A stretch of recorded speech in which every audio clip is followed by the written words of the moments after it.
Alors, Jean-François, là, vous connaissez évidemment, vous êtes au cœur de ce groupe Kering depuis de très nombreuses années. Vous avez été dans l'univers de la finance. Aujourd'hui, vous êtes vraiment. Je ne sais jamais dire si vous êtes le cerveau droit ou le cerveau gauche de François Pinault. Enfin, là, vous Il êtes est gaucher.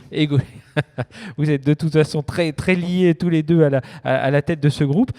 Et donc, vous avez vraiment cette vision globale. Pour vous, ces ruptures, tiens, sous l'angle client, qu'est-ce que vous avez voilà, c'est un nouveau type de relation client. C'est vrai que rien que pour le e-commerce, on se disait oui, le luxe et le e-commerce, c'est pas forcément compatible. Finalement, on se rend compte que si.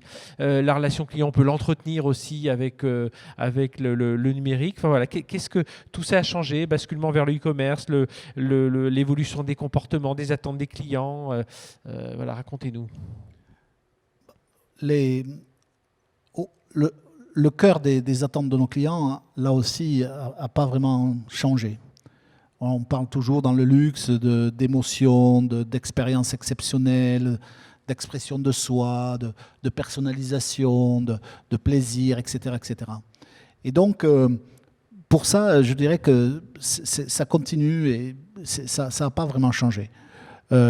Effectivement, vous l'avez dit, on a une explosion du e-commerce. On a une très très forte pénétration, ça dépend des pays, mais c'est une vague qui existait déjà. Et donc, elle s'est accélérée. Et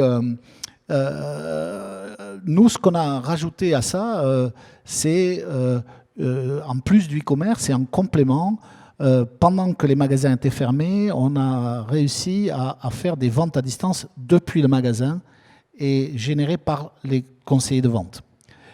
Parce que nous pensons, et les chiffres le montrent, que le e-commerce et les magasins sont complémentaires. Et donc, nous pensons que le magasin reste et restera un élément indispensable dans le chemin du client. Et alors après, on va avoir des nouvelles formes de magasins, des magasins temporaires, des magasins en collaboration, etc., etc. Mais on pense que c'est très important, et notamment parce que nos clients sont friands du dialogue qu'ils entretiennent avec leurs conseillers de vente. Il y a une confiance qui s'instaure, il y a un échange, etc. Et donc, aujourd'hui, grâce au digital, au numérique, on a une approche omnicanale qui fait que pour le client, l'expérience en magasin et sur le site internet sont complémentaires, c'est les mêmes expériences.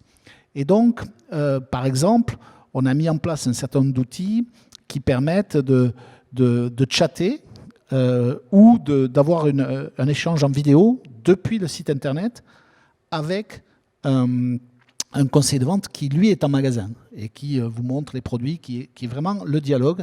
Et ça, c'est quelque chose qui est très important. Également, on a accentué nos démarches en termes de CRM, d'intelligence artificielle, pour aller chercher de façon plus locale, plus personnelle, une approche client plus efficace. Et notamment parce que, comme on n'a plus de touristes, pour exploiter le potentiel de nos clients locaux. Et c'est quelque chose qui est vraiment pour nous très très important. Autre point qui a été mentionné tout à l'heure, les clients sont encore plus qu'avant intrigués, intéressés par les nouveaux services qu'on peut leur apporter.